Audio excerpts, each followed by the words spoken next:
그동안에는 잠깐씩 와서 우리 세종선암목자교회 어르신들 또 형제 자매님들 말씀을 나눴었는데, 오늘은 한 몸이 되어서 지체로 여러분과 함께 말씀을 나누게 되어서 너무 기쁘고 감사하고 행복합니다. 부족한 저희들을, 그리고 애국들을 기억하시고 하나님의 마음으로 또 파송해 주시고 함께 해 주셔서 얼마나 기쁘고 감사한지 모릅니다. 여러분 모두에게 감사와 사랑의 마음을 전합니다. 급히 아버님이 좀 편찮으시다고 그러셔서 상황이 좋지 않다고 그런 연락을 받고 들어왔는데, 제가 들어온 날부터 아버님이 굉장히 많이 좋아지셨어요. 아마 큰 아들이 보고 싶었던 모양입니다. 아직 하체가 근육을 안 쓰셔서 일어서거나 걷지를 못하세요. 그래서 요양원으로 모시려고 지금 준비하고 있습니다. 잘 모셔질 수 있도록 기도해 주십시오. 호텔에 들어갔는데, 우리 교회가 호텔을 잡아서 들어갔는데 거기에 과일 바구니가 있더라고요. 전 난생 처음 과일 바구니를 받아봤습니다. 우리 포장해 주시고 또 갖다 주시고 섬겨 주신 여러분들에게 감사의 마음을 전합니다. 네. 가을입니다. 가을 하면 저는 시 한 편이 생각이 나요. 김현승 씨의 가을의 기도. 3년인데 제가 세 번째 연은 조금 바꿔봤어요. 이렇게 시작합니다.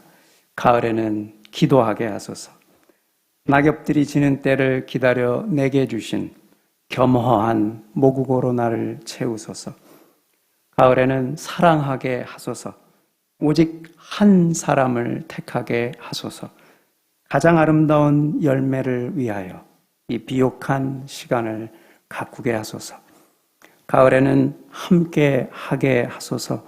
우리 영혼, 차가운 빌딩 숲과 질주하는 자동차 사이를 지나 끌린 공원 작은 숲 공터에서 도란도란 속삭이는 비둘기처럼. 가을은 모국어를 생각나게 하는 계절입니다. 그리스도인에게 모국어는 기도이지요. 가을은 열매를 맺는 계절이기도 하지요. 그래서 우리는 온 힘을 다해 한 사람, 한 일에 집중해야 될 때이기도 하지요. 가을은 또한 외로운 계절이기도 합니다. 그래서 주위를 둘러보고 나랑 함께 할 사람이 없나 찾아보기도 하지요. 우리가 가을을 맞이하는 것처럼 히브리서 이 성경책의 수신자들도 신앙의 가을을 맞이하고 있습니다. 서기 약 60년, 히브리서의 성도들의 대부분은 유대인들이었습니다. 그런데 같은 유대인들이, 예수님 믿지 않는 유대인들이 핍박을 너무 심하게 하니까 이 사람들이 하나 둘 예수님을 버리고 옛날 구약을 믿던 유대인들로 돌아가는 이들이 많아졌습니다. 그래서 남아있는 유대인 그리스도인들은 떠나간 친구의 빈자리를 응시하며 외로웠겠죠. 그래서 그 외로움의 자리에서 묻습니다. 내가 예수님을 따르기로 한 것은 잘한 결정이었을까? 정말 예수님이 하나님의 아들이었을까? 예수님은 천사보다, 모세보다, 아브라함보다 더 뛰어난 분이었을까? 그런 고뇌하고 방황하는 유대 그리스도인들을 향해서 히브리서는 쓰여졌습니다. 그래서 또 한 번의 가을을 맞는 이 시점에 히브리서의 외침 목소리는 반드시 귀 기울여 들어봐야 합니다. 형제자매 여러분, 성도 여러분, 이 가을을 어떻게 살아야 할까요? 첫 번째, 하나님께 나아가야 합니다. 하나님께 나아가자.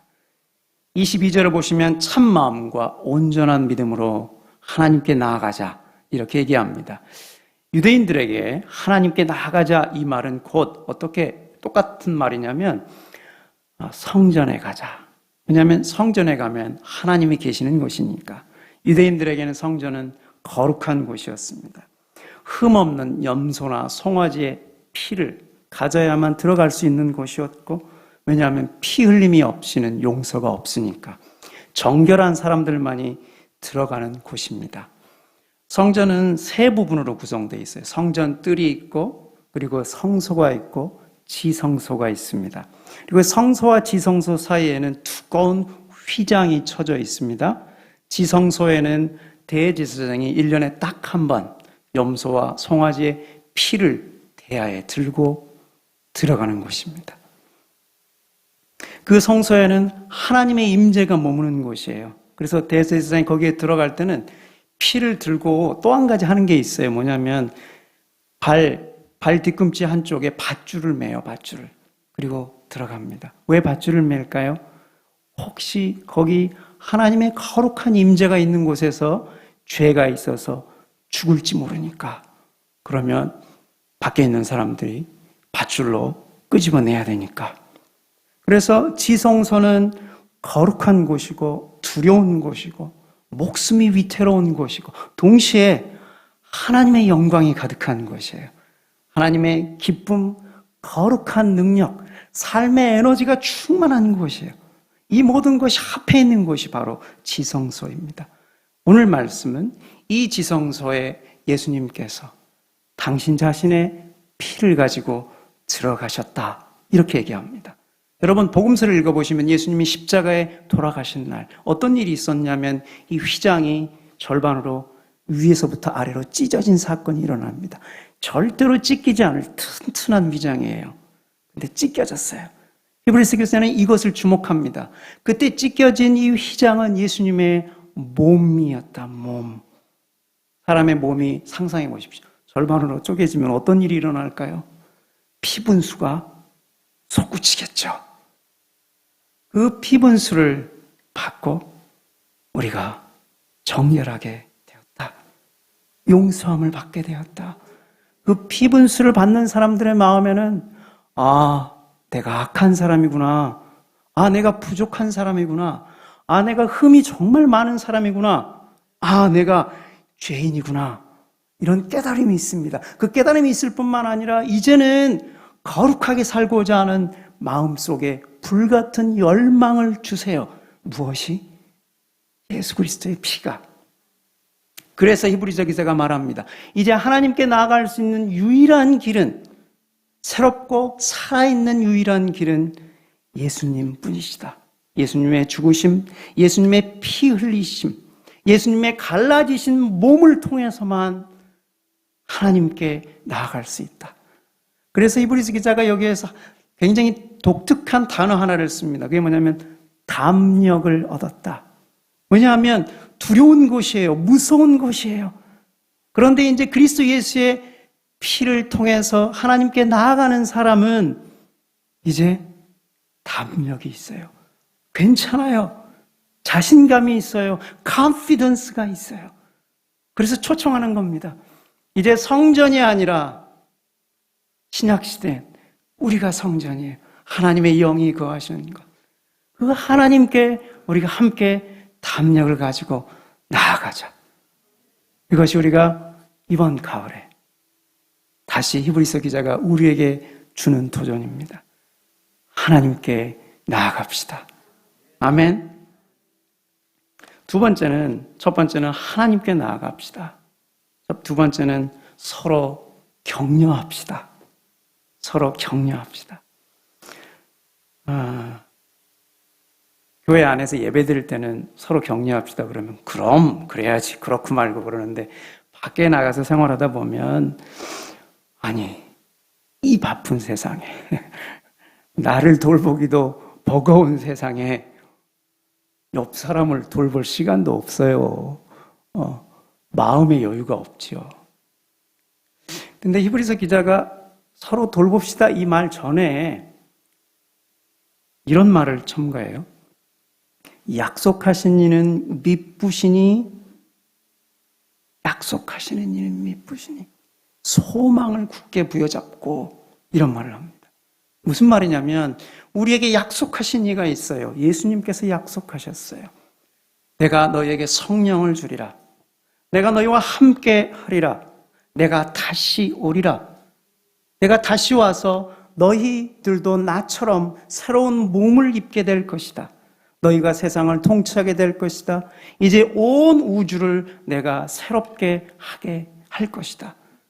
약속하셨어요. 이것이 우리의 소망이에요. 그 약속하시고 우리에게 소망을 주신 그분이 오늘 나의 삶에 그 신실하신 분이 함께 하셔서 나를 돌보십니다. 여러분을 돌보세요. 그러니까 이렇게 얘기하는 거예요. 여러분을 돌보시는 약속하신 그분이 신실하십니다.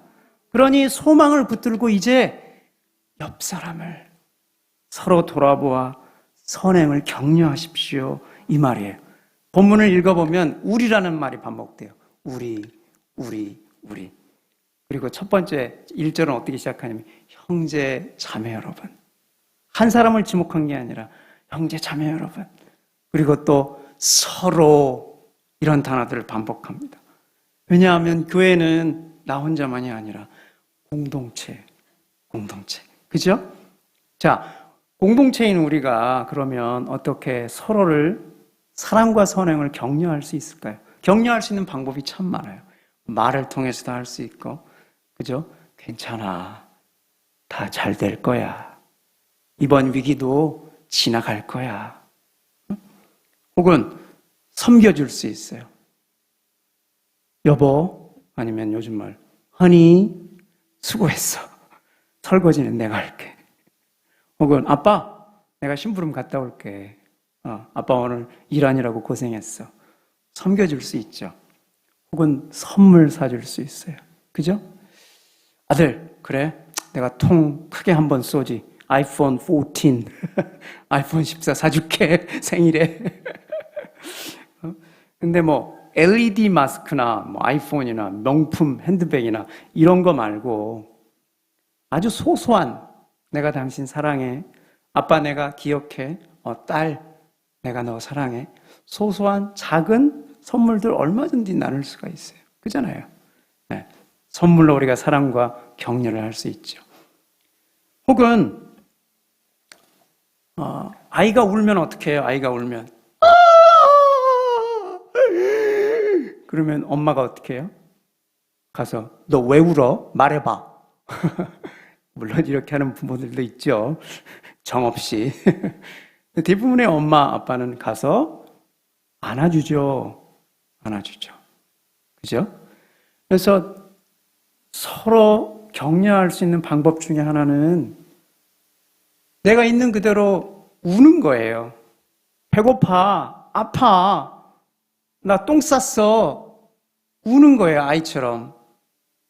그러면 그렇구나. 들어주고 공감해주고. 그것들을 통해서도 우리가 사랑과 선행을 격려할 수 있죠. 그죠? 그런데 이렇게 나 아파, 나 똥 쌌어, 나 배고파 이렇게 벌거벗게 어른이 되면 그런 걸 잘 못해요. 어른이 되면. 밖은 잘 나눌 수 있는데, 자주 나눌 수 있는데 속마음을 있는 그대로 나누기가 참 힘들어요. 그죠? 왜 그럴까요? 왜 그러냐면 이게 마스크 때문이에요. 마스크. 제가 오늘 마스크를 좀 준비를 해왔어요. 이렇게 마스크를 쓰면 한 겹 더. 마스크를 쓰면 말소리가 잘 들리나요?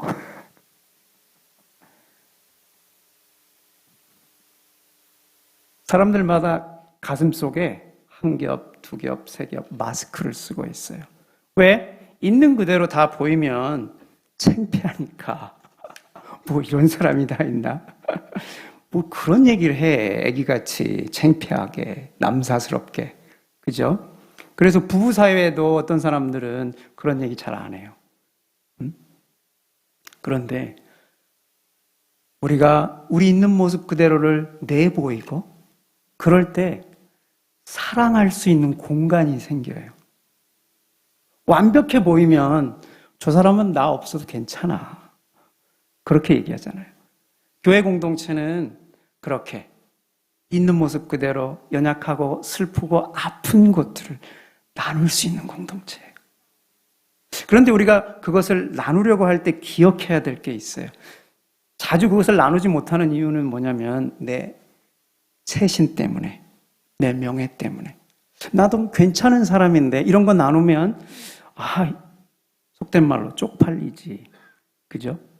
그런데 이거를 기억하셔야 돼요. 우리가 가진 의로움, 우리가 가진 사람들 앞에 나 괜찮은 사람이야. 이런 느낌, 이거는 하나님께서 보시기에 우리가 가진 성취, 실적이나 성적, 우리의 성품, 우리의 외모, 우리의 미모, 그런 것들 때문에 하나님이 나보고 그래, 내가 너 사랑해. 나는 너를 너무 자랑스러워. 나는 네가 너무 자랑스러워. 이렇게 말씀하시는 게 아니에요. 하나님은 당신의 아들 예수 그리스도를 보내셔서 그분이 우리를 위해서 죽으셨어요. 당신의 아들이 사랑해서 피를 흘린 대상이기에 내가 너를 사랑해. 난 너 너무 사랑해. 네가 나에겐 너무 귀해. 그게 하나님의 마음이에요. 그러니까 우리가 함께 모일 때 하나님의 그 마음을 갖고 그 마음이 가득하면 나눌 수 있어요. 사실은 말이야, 나 이런 사람이야. 우리의 속마음을 나눌 수 있어요. 또 한 가지 기억해야 될 거는 뭐냐면 우리가 용서받은 죄인이라는 거예요. 용서받았어요. 하지만 여전히 죄인이라는 거예요. 우리의 죄가 우리의 삶의 태도에 습성에 여전히 남아있어요. 그런 사람이라는 거예요. 그래서 우리가 가면을 벗고 우리의 속마음을 가면을 벗고 사람들 앞에 아파요, 힘들어요, 부끄러워요 이렇게 고백할 때 사실은 우리는 우리 모두를 그리스도 예수 앞에 초청하는 겁니다. 내가 연약함을 고백함으로 우리 모두를 그리스도 앞에 다시 초청하는 거예요. 그 이야기는 다시 성령께서 우리 가운데 임재하셔서 그리스도의 피 흘림의 은혜를 회복시켜 주시는 거예요. 그 은혜를 우리가 연약함을 나눌 때 공동체가 함께 누릴 수가 있어요. 자, 디트리 본헤퍼라는 사람이 있어요. 이 사람은 독일의 신학자입니다. 나치 있을 때, 아돌프 히틀러가 있을 때 이 사람이 신학자였어요. 그 당시 교회는 거의 99%의 독일 교회들은 다 아돌프 히틀러를 지지했어요. 왜? 하나님이 세우신 권력자니까. 그가 무엇을 하든지 하나님이 세우신 권력자니까 순종하라고 그랬으니까 로마서에 있는 말씀처럼 다 히틀러에게 순종했어요. 거의 모든 목사님들이. 근데 본헤퍼는 그럴 수가 없었어요. 하나님의 말씀에 비추어 봤을 때 아돌프 히틀러가 그리고 지금의 독일이 가고 있는 나라의 방향은 옳지 않아요.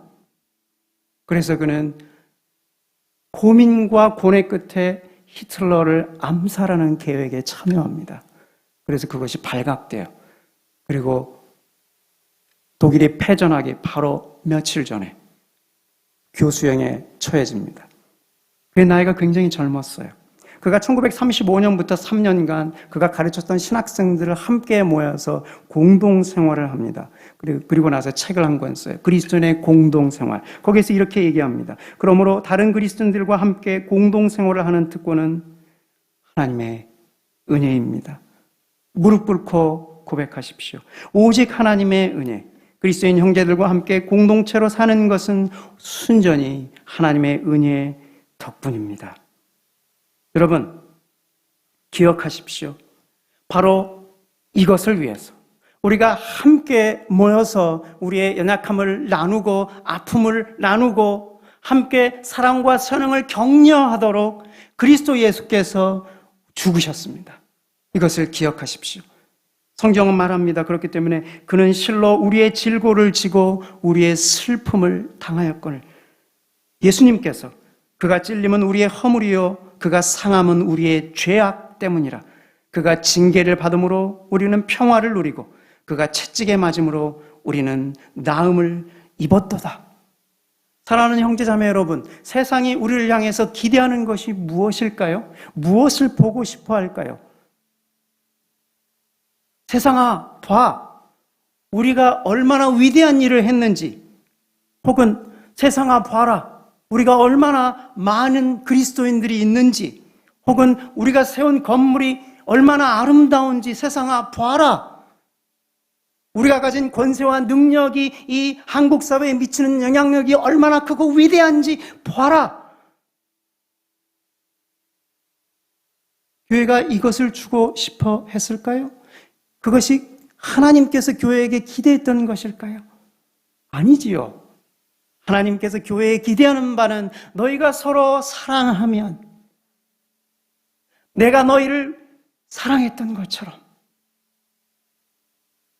너희가 서로 사랑하면, 서로 연약함을 나누고 서로 격려하고 서로 공감하고 서로 사랑과 사랑을 격려하면 세상이 너희가 내 제자인 줄 알리라 라고 하셨습니다. 그것이 바로 교회가, 공동체가 세상을 향해 줄 수 있는 선물입니다. 자, 세 번째는 더욱더 그리하자. 더욱더 그리하자. 모이기를 패하는 어떤 사람들의 습관과 같이 하지 말고 오직 권하여 그날이 가까움을 볼수록 더욱 그리하자. 25절. 더욱 그리하자. 우리가 하나님께 나아가려 보려고도 하고, 그래서 말씀도 읽고 기도도 해보는데 말씀만 읽으면 졸려요. 수면제 같아요. 기도하려고 눈을 감으면 평소에는 생각지도 않았던 내용들이 막 스쳐 지나가고 집중할 수도 없고,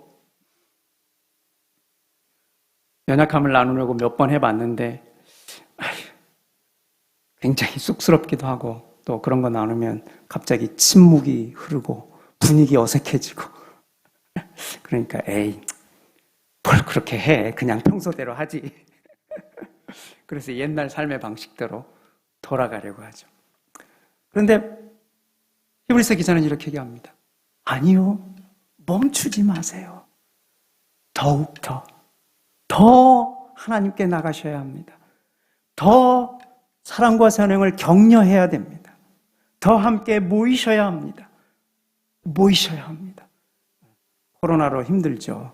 모이기도 힘들고 두렵죠. 그런데 히브리서 기자는 얘기합니다. 모이기를 패하는 다른 사람들의 습관과 같이 하지 말고 더욱더 모이십시오.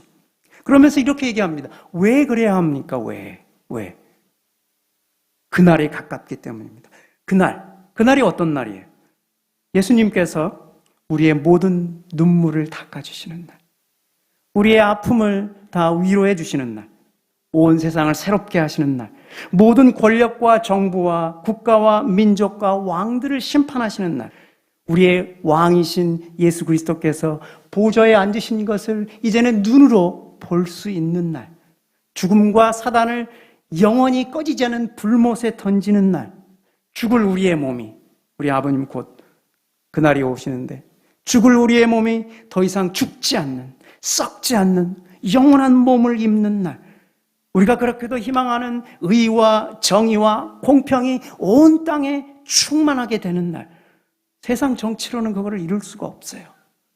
그런데 그 모든 것이 충만하게 되는 날, 자연과 사람 사이에, 사람과 사람 사이에, 민족과 민족 사이에 더 이상 다툼이 없고 전쟁이 없는 평화의 날, 함께 앉아서 밥을 먹어도 어색하지 않은 너무 기쁘고 좋은 날, 그날이 오고 있습니다.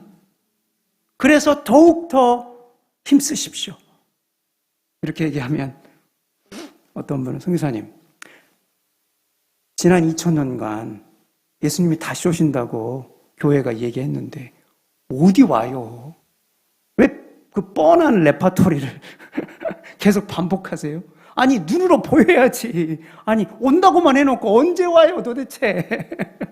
2000년 시작될 때는 곧 오신다며요. 짐 싸들고 기다렸는데, 집 팔고 기다렸는데 안 오셨잖아요. 언제 와요? 혹시 그렇게 반문하시는 분이 있을지 모르겠어요. 그분이요, 다시 오십니다. 어떻게 알아요? 창세기에서 예언하셨어요. 여인의 아들이 사단의 머리를 깨뜨릴 것이다. 그분이 예수님이에요. 오셨어요. 예수님이 오셨고 사셨고 죽으셨고 3일 만에 다시 부활하셨어요. 그리고 그것을 보고 함께한 제자들이 있었어요. 그 제자들 대부분이 다 죽었어요. 사형당했어요. 왜? 그것을 증언했기 때문에. 그리고 그 증언을 위해서 자기의 목숨을 던졌어요. 여러분, 한 사람, 두 사람이 아니에요. 교회 역사를 보면 수많은 수천 명의 사람들이, 이 땅에도 수천 명의 사람들이 이 땅에 묻혔어요. 죽임을 당했어요. 순교했어요. 왜? 그날을 믿었기 때문이에요. 그것이 거짓이 아니에요. 그날이 오고 있습니다. 그러므로 히브리서 기자는 이렇게 얘기합니다. 12장. 이러므로 우리에게 구름같이 둘러싼 허다한 증인들이 있으니 모든 무거운 것과 얽매이기 쉬운 죄를 벗어버리고 믿음의 주요 또 온전케 하시는 이인 예수를 바라보자. 그분이 오십니다. 그분이 올 것입니다. 영국 육상계의 찬란한 별 중에 하나였던 데렉 레드몬드라는 사람이 있었어요. 1992년 바르셀로나 올림픽에서 400m 우승자, 금메달리스트, 가장 강력한 금메달리스트였어요. 근데 사실 이 사람은 굉장히 부상을 많이 입었어요. 1986년에 Commonwealth Games라는 게 있어요. 그게 영국 연방 국가들이 함께 모여서 하는 마치 올림픽 같은 게임이에요. 1986년에 영국의 에딘버러에서 있었는데 이 사람이 햄스트링 부상 때문에 출전하지 못했어요. 1988년 서울 올림픽을 앞두고도 이 사람이 아킬레스건이 부상을 당해서 출전하지 못했어요. 근데 이 사람이 재기에 성공을 했어요. 그래서 1992년 바르셀로나 올림픽 가장 강력한 우승 후보. 그래서 준결승까지 올랐어요. 준결승까지. 그래서 열심히 출발을 너무 잘했어요. 근데 마지막 결승선 250m를 앞두고 이 사람이 갑자기 팝 하는 소리를 듣습니다. 그리고 땅에 주저앉아요. 햄스트링이 다시 끊어진 거예요. 너무 고통스러워요. 근데 저기 250m만 가면 결승선이에요. 그래서 이 사람이 그 고통스러운 햄스트링을 붙들고 허벅지를 붙들고 일어서요. 그리고 쩔뚝쩔뚝 한 걸음씩 걸어가요. 그런데 그 광경을 관중석에서 지켜보던 짐 레드몬드. 아빠가 아들이 혼자서 저 가는 길을 견딜 수가 없어요. 그래서 뛰쳐나옵니다. 경기 진행 요원들이 막 가지 말라고 하는데 뛰쳐나와요. 그리고 그 아들을 부축합니다. 그리고 그 아들과 함께 걸어서 결승선까지 지납니다. 결승선을. 6만 5천 명의 관중들이 그 모습을 보고 있던 그 스테디움에 모였던 관중들이 다 일어나서 박수를 보내요. 올림픽 공식 기록에 데렉 레드몬드는 결격자예요. 왜냐하면 혼자 온 게 아니라 아빠가 같이 왔으니까. 그럼에도 불구하고 이 데렉 레드몬드와 아버지 짐 레드몬드의 이야기는 그 불굴의 용기와 그 불굴의 마음, 용맹함은 길이길이 회자됩니다. 사랑하는 형제 자매 여러분, 아버지 짐과 데렉이, 아들 데렉이 어깨를 부축하고 결승선을 향해서 느리지만 포기하지 않고 완주했던 것처럼 오늘 하나님께서는, 오늘 우리의 주인이신 예수 그리스도께서는 여러분과 제가 서로 부여잡고, 서로 손을 부여잡고, 형제여 자매여, 우리가 연약하고 우리가 나약하고 때로 고통스럽고 넘어지지만 우리 함께 믿음의 경주를 포기하지 맙시다.